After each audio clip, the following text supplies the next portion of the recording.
I organized where to watch each video all throughout these text files that go from one to the next to the next, so that you can quickly and easily understand the whole strength of this thing. All right, it's quite strong. And really, all you're learning to do is fill out the form, hit submit, close, then hit that button. Okay? Then, when you're satisfied that that's the way you want, if you want to do your own website, go here, open this physically, open it. Okay? Put in your own information. Just make sure you preserve the ABC123 at the end here. Okay? That's got to be there. But put in your own website, your own username, your own password, save it. Now, when you do, keep one thing in mind. This has to update too with your new information, and it will, but you might lose this, okay? And so you got to browse and grab it again. For those who are saying, well, how do I remember what to do? The answer is in that troubleshooting video. It has that screenshot for that check. It shows you on that FTP tab, and it tells you what you need to know. And it points at all these things and tells you what you need to know. So you can see the path, so you can easily browse and recreate that again. Go into see V5Geo system related files. Fine, boom. Okay, and that's going to go to your destination URL. Make sure to take the ABC123 off on this FTP tab. Okay, just to make it bigger again. Why'd I close it? Okay, take a look. Here you do not want /ABC123. Any idea why? Because we want the related V5 files. This has the images for the website. It has the CSS sheets, all that stuff for this whole project here. We want it going into the root of the website, not into every single folder. We don't want to have to upload it every single time into every single folder. We just want it going straight into the root for these purposes. Do people make these things go into the individual projects? Yeah, of course they know how to do it. They know how to update it on the HTML sheet to make it right. You just change domain / related v5 files with domain / project / related v5 files. Edit replace all, so it happens all through the page. And then you close it. And they do that for different reasons. That way they can have different, say, redirect files in every single project they create. That way they can control them differently. Now, most people, that's like overkill for beginners, for sure. It's the guys who are professional doing runs for clients, selling big runs nationwide, who already just, all they do, and that's the strategy for you. How do you make a lot of money quick? Start creating runs. Create one, submit, run it up. Create another one a little later, submit, run it up. Okay, you can do it with the V5 Geo or the standard no Geo, just to go right after the keywords without geo targeting. And just fill it, submit it, and run it up. Boom. Walk off, get some coffee, whatever, come back later, and then do another one for the same thing or something else, whatever. Build up a lot of content, throw a lot of mud against the wall. If some of those pages get ranking hard, guess what? You can sell them. We have guys who do it all the time. They sell those sites on flippa.com. They sell them to guys in the industry. They're guys who go create their own templates. They don't like the UAP design for their purposes because they want to do it only for plumbers, doctors, dentists, lawyers. It's one of these guys, homeopaths, bond therapists, whomever. And they create their own look, their own feel, their own HTML page with their own var sheet for their own industry. And you know what their form just says? That's the coolness of it. It just says, what's the name of your company, what's your phone number, what's your email, and what's the destination link you want. And it doesn't even have keywords, geo targets, unless it's, yeah, what's your geo targets. But it doesn't even have keywords because the run's already done and there's already a stack of 800 keywords the guy found. He's lying around. He's doing different runs with different chunks of those keywords. Okay, and so he's already pre-ranking all those pages. He just wants to know what page to have the image point to when somebody buys that run. I'll give you an example. Industryleaders.net, and that's what this says. But if I went into one of the projects that we had up here, and we've done a lot of the old pages and stuff like that, But if I went into like the landscaping projects that we had here, and I just go into a page, okay? This might be a single project I did for Bellevue Landscaping. It might just be this area of Washington. And then this is the image, and if somebody clicks it, it could go to the guy's website. Right now, I just have it going to mine, okay? But it could go to, and it's a pitch page saying, hey, you want more sales? You want to get this run? We'll have all of these on all of the pages that relate to your run, okay? They will automatically point at your website instead of mine. Do you have to change that on all the pages? No. You change on the one redirect file that you used for this run. Okay, and again, all that stuff is explained in the steps. It's all the stuff that you can get more advanced and do in the steps.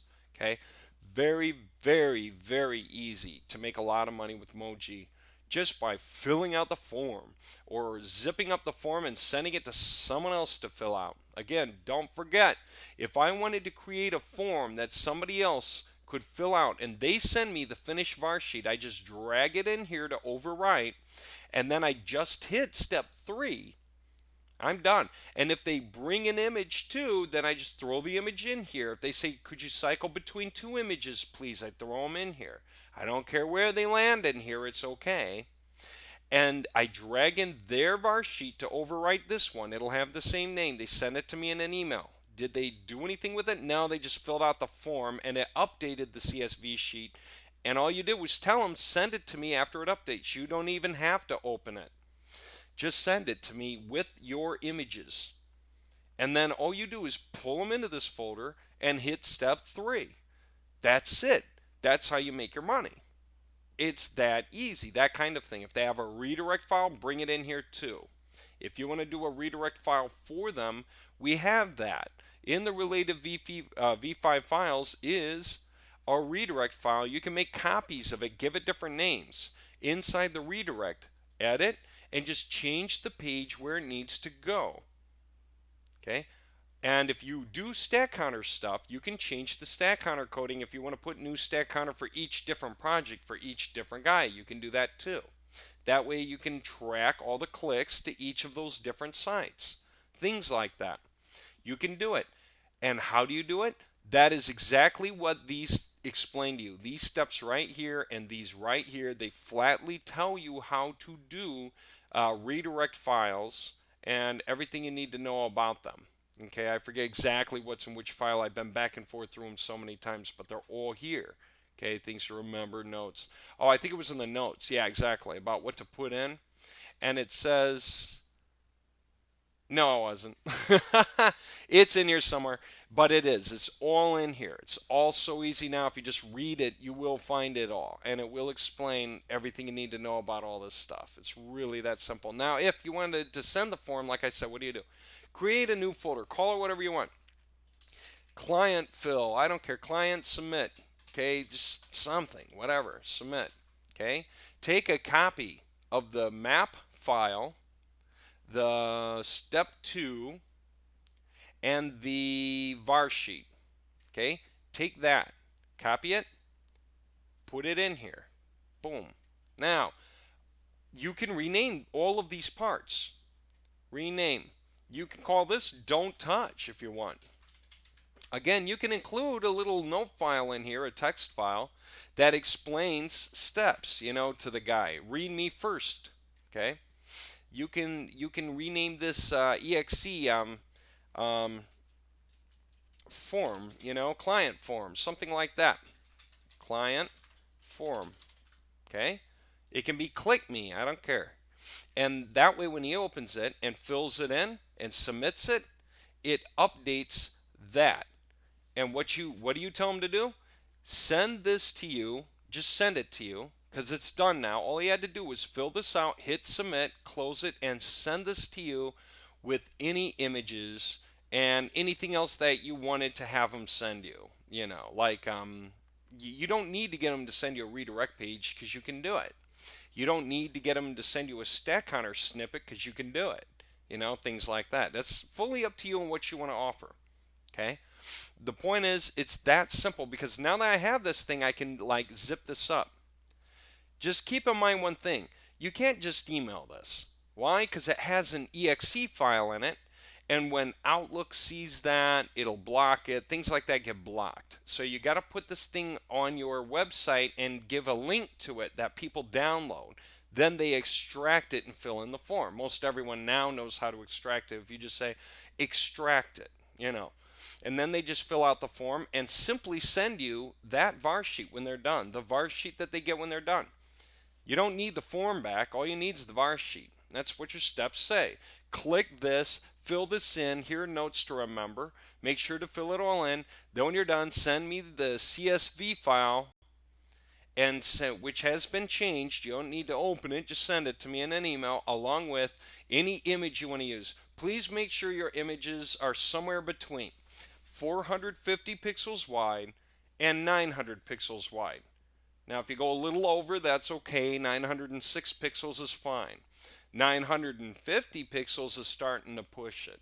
Okay, you don't want to make the image fill the screen. Google doesn't like that, and it knows when you do that. It can tell on the page that you're trying to cheat by making the whole image fill the page and have the menus off over here and have other stuff over there and other stuff over here, but below the monitor, outside of the monitor's reach. Google sees when images are too big, so we always recommend 450 to 900 pixels wide and just as tall as it needs to be, right? Needs to be. And always tell them, make the image, a larger image is better than a smaller one, that kind of thing is better.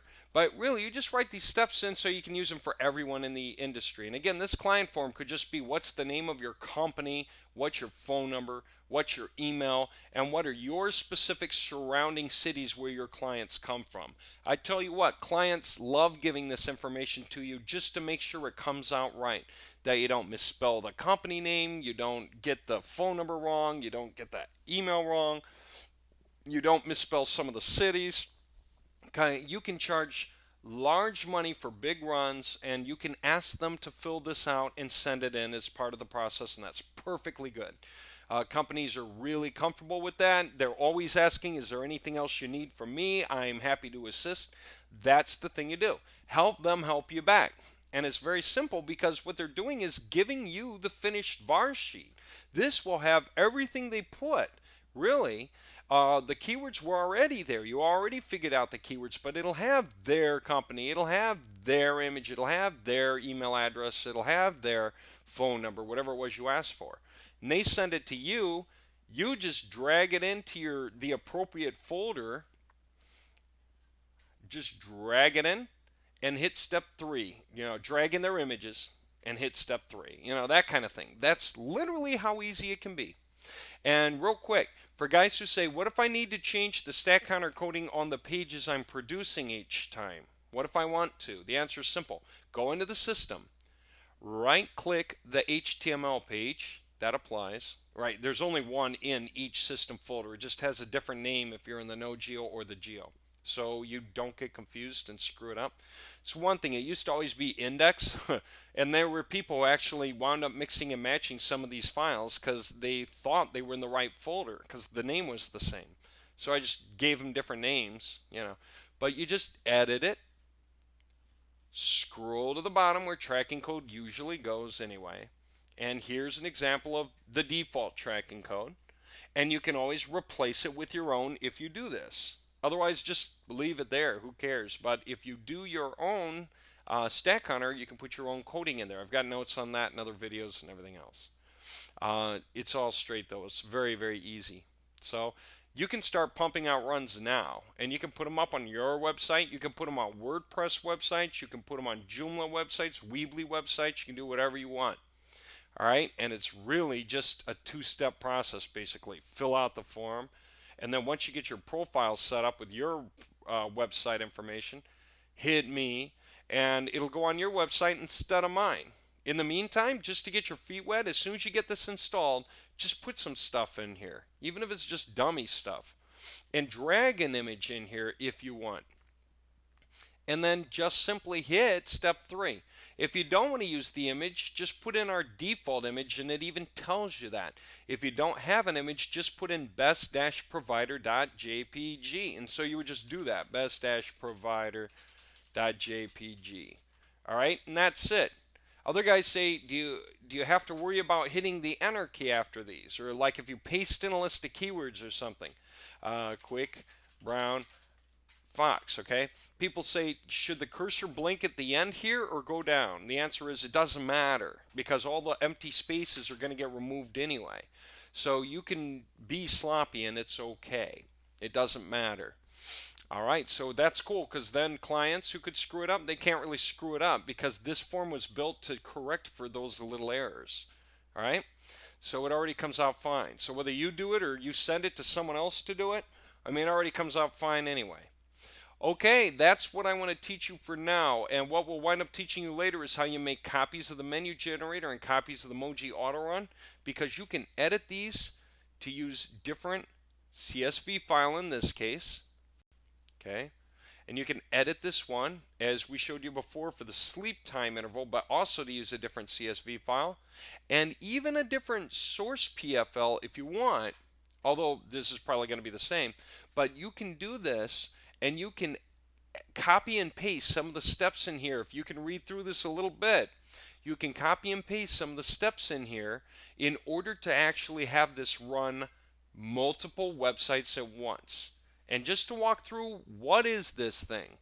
The first line says copy the 0vars no geo.csv. It's this one that gets updated by the form. When you fill out the form, it updates this. So when you hit step 3 after that, it will copy that and give it a new name. And it'll show up right in here. And you're not going to have time to see it because it'll be gone like a second later. Then it's going to remove directory, and that's just some commands to say do it quietly in the background, and it removes stuff that used to have things in it that we don't want to accidentally keep in there because we don't want it to keep running that stuff. So it'll remove some directories. Then it'll make directories to replace the ones it needs to replace to have them be there. The other ones auto-generate. We don't have to make them. They're going to auto-generate anyway when we run this.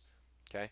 Then what's it going to do? It's going to move everything that has, and this is what the list is now, .jpg, that's an image here. Everything that has .png, that's a different kind of image here. .bmp, .html, .htm, and .shtml. Any of that stuff it finds in this place, it moves it into system/related v5 files. So it moves it into system related v5 files. This is why you don't have to put the images in here yourself anymore. You just drag it into your working area. It's going to get moved when you hit step 3. Okay? And that way it's moving all your images for the run, as well as any redirect page or stuff that you have. Can you also make copies of this simply and just copy it and paste it in here again and give some new extension to it? All right, some new thing you want to move in there. You do OneNote, then it might be like that. Yeah, as long as that extension does not exist here, right? Or else you're going to wind up moving all of those things in there. Like if I said move anything with a .txt, that'll be a mess. It'll move my installation steps and my system requirements and my step 1 into that folder. Okay, we don't want it to do that really. That's not the idea, but you could.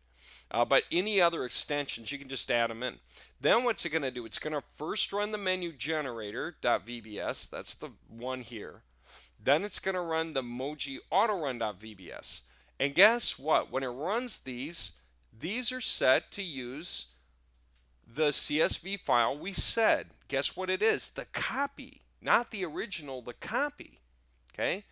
Do you realize that I can make more copies of the original? I could have the original, after it gets updated, I can copy it again and again with different names. And I can therefore make copies. Okay, I'm just going to take it out so I don't screw it up. But yes, you can do that. And I've got one that does 5 of those for 5 different websites. That way it can run different CSV files so that the profiles can access different ones at the same time. Because they are different. They have different names. So I can also make copies of my menu generator and just make a copy and paste it and rename it to domain 1, domain 2, domain 3, whatever I want to do, and just adjust which CSV file it's supposed to work with.